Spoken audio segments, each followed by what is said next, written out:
순서가 없으니까 무조건 도장을 써야 전국에서 모인 투자 피해자들. 집회 현장은 동양그룹과 금융당국을 성토하는 장이 됐습니다. 동양인터내셔널, 동양레더는 절대 팔 수가 없는 물건을 팔았기 때문에 사기가 맞습니다.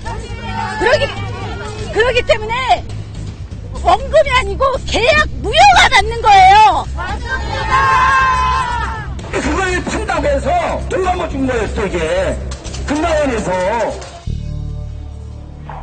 동양증권의 한 여직원은 스스로 목숨을 끊었습니다. 동양 회장님, 개인 고객들에게 정말 이러실 수는 없는 거 아닌가요? 이런 일이 생겨서 정말 마음이 아파서 견딜 수가 없어요. 회장님, 제 고객님들 전부 상환 꼭 해주십시오. 그리고 자기를 믿었던 고객들에게 손해를 본의 아니게 끼칠 수밖에 없었다는 데한 어떤 판매한 사람으로서의 책임감 때문에 이러한 결정을 한 것 같은데,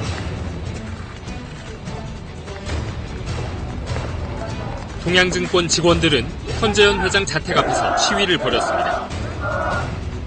오기 앞에 서자라! 서자라! 서자라! 오라! 오라!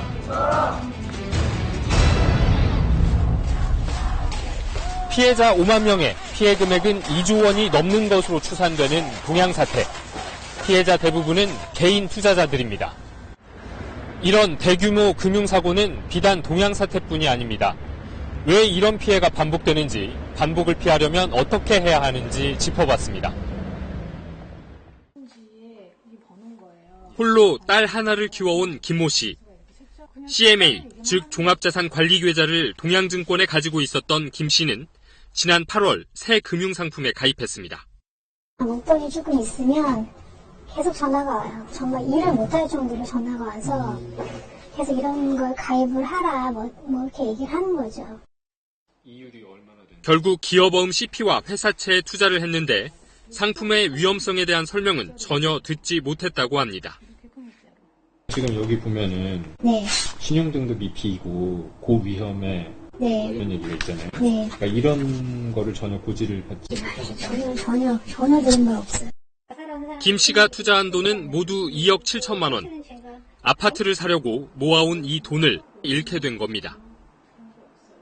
꿈 같았어요, 꿈. 그냥 꿈 같고 아무 생각이 안 들더라고요. 손을 댈 수도 없는 금액이니까 그냥 이게 꿈이 아닌가 그런 생각이 들더라고요. 역시 동양증권의 자산관리 계좌를 갖고 있던 주부 홍모 씨.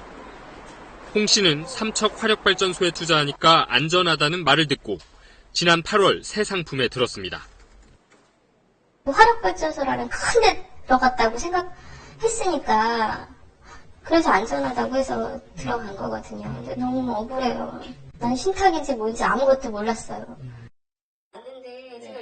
자녀 2명을 키운 뒤 평소 꿈꿔왔던 개인 사업을 하려고 9천만 원의 대출까지 받았던 홍 씨. 동양증권 직원에 돈을 불려주겠다는 말에 이 돈 모두를 그대로 투자했다고 합니다. 투기 등급 이런 얘기, 그런 단어 들었으면 절대 못해요, 그런 거. 망하지 않는다, 뭐 이런 식으로 얘기를 해가지고 제가 놓은 건데, 이렇게 됐어요.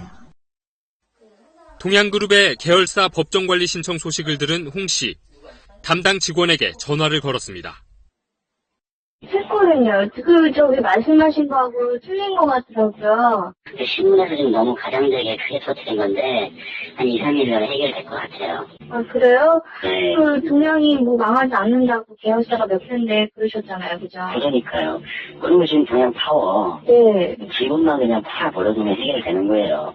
동양파가 화력발전소 그거죠? 그렇죠. 동양그룹은 삼척 화력발전소의 사업권을 가진 계열사 동양파워의 지분 등을 매각하기로 했습니다. 하지만 매각이 이루어진다 하더라도 개인 투자자들이 투자금을 돌려받을 수 있을지는 미지수입니다.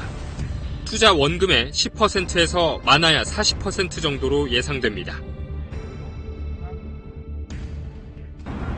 안녕하십니까. 예, 저는 KBS에서 왔습니다. 그러니까 제대로 위험성에 대해서 고지하지 않은 거 아닌가. 그 건에 대해서는 제가 지금 고객님께서 건강원에 증인을 제기하셨어요. 그쪽 통해서 해야 되지 제가 개인적으로 인터뷰를 할 사람은 아니에요. 저한테 뭐 인터뷰를 하실 필요도 없고요. 죄송합니다. 잠깐만요. 잠시만요.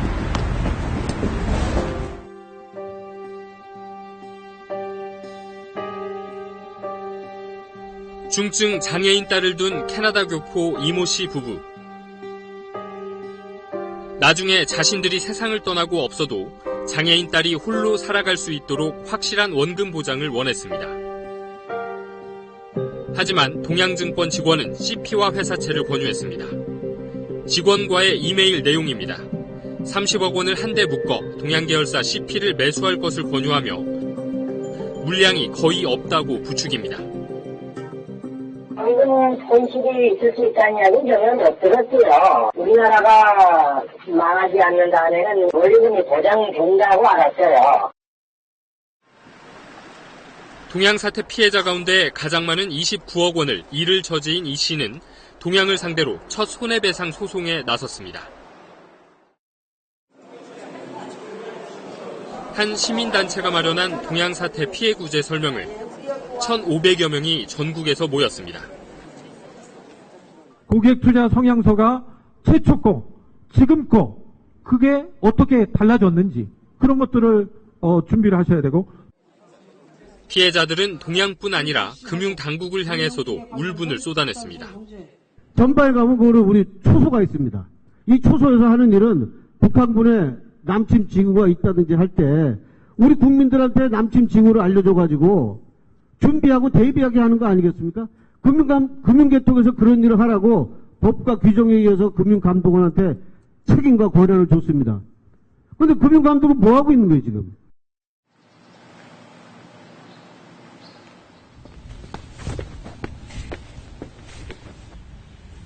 회장님 계신가요?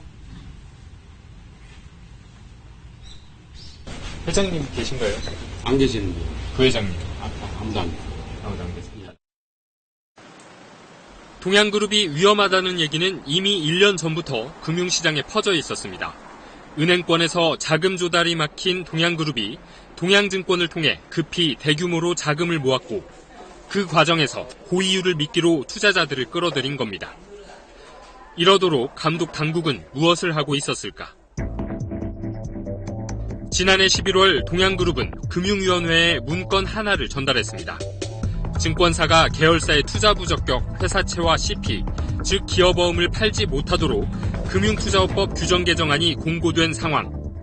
동양 측은 이 문건에서 규정이 이대로 개정되면 저축은행 사태 이상의 혼란이 생기고 임직원 10만 명 이상이 실직하거나 신용불량에 처할 거라며 시행 시기 조정을 요청합니다. 또 다른 문건, 동양증권이 금융위에 보낸 이 문건에서는 규정 개정안 시행을 내년 1월 1일로 늦춰달라고 못 박아 요청합니다. 결국 금융위는 올해 7월에서 10월로 개정안 시행을 석 달 늦췄습니다.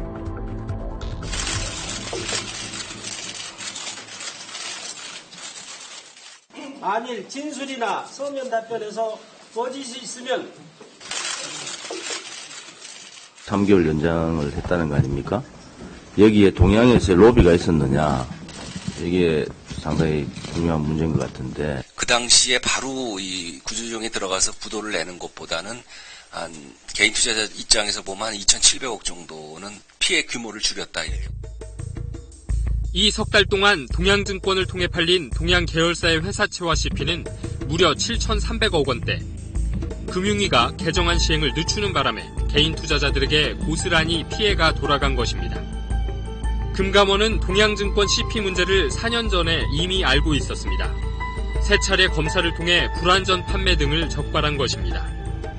하지만 투기 등급 CP가 대량으로 팔려나가는 것에 아무런 조치도 하지 않았습니다. 이 사태에 대해서 심각성을 다 알고 계셨죠? 네, 알고 있었습니다. 이 법령상에 금지되어 있지 않은 투기 등급 CP나 회사채 발행을 갖다가 직접적으로 저희가 감독원의 업무 가지고서 막는 데는 한계가 있음을 말씀드리면 양해 바랍니다. 참여연대와 경실련 등 시민단체는 금융당국에 대한 감사원 감사 청구에 나섰습니다. 감사원이 철저하게 금융감독의 직무유기에 대해서 조사하기를 촉구하는 바입니다. 보면 2003년의 카드채 사태라든지 2008년의 키코 사태, 2011년의 저축은행 후순위 사태처럼 계속적인 금융피해가 반복되고 있고 국민들이 그로 고통을 받고 있음에도 금융감독원이 제대로 된 관리 감독을 하지 않고 있고 2008년 금융위기 당시 수출 중소기업들이 3조 원 이상의 큰 손실을 입었던 이른바 키코 사태. 예금자와 투자자 9만여 명이 1조 2천억 원의 피해를 입었던 저축은행 사태. 법정관리 신청 직전 2천억 원대 기업어음을 발행해 투자자들이 큰 피해를 입었던 LIG CP 사태. 이 같은 대형 금융사고를 금융당국은 왜 막지 못하는 것일까?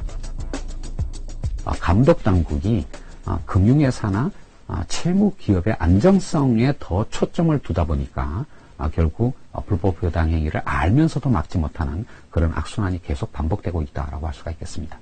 이 문제가 수면 위로 올라와서 파급이 될 때 국민 경제 전체의 안정을 깨고 위기가 발생하는 것에 더 큰 관심을 가지게 되는 것이죠. 금융감독 당국이 제 역할을 못하고 믿지 못하겠으니 새로운 대안을 찾아야 한다는 목소리도 높아지고 있습니다. 금융소비자 보호기구가 독립적인 지위를 가지고 그리고 필요한 권한과 수단을 충분히 가질 수 있도록 이 기구를 제대로 만드는 것이 그것이 가장 시급한 과제라고 할 수가 있겠습니다. 투자자 여러분들에게 결국 큰 피해를 입히게 돼서 진심으로 죄송하게 생각하고 비통한 마음 금할 길 없습니다. 엎드려 사죄드립니다. 금융감독원이 제대로 대응하지 못하였다는 비판에 대해 국민들과 투자자들에게 진심으로 송구스럽게 생각합니다. 대형 금융사고마다 기업의 부도덕성과 금융당국의 감독 소홀이 어우러진 결과라는 공통점을 갖고 있습니다. 동양사태, 피해자 5만 명의 절규는 오늘도 계속되고 있습니다. 이 울음소리가 얼마나 더 커야 제대로 된 대책이 마련되겠습니까?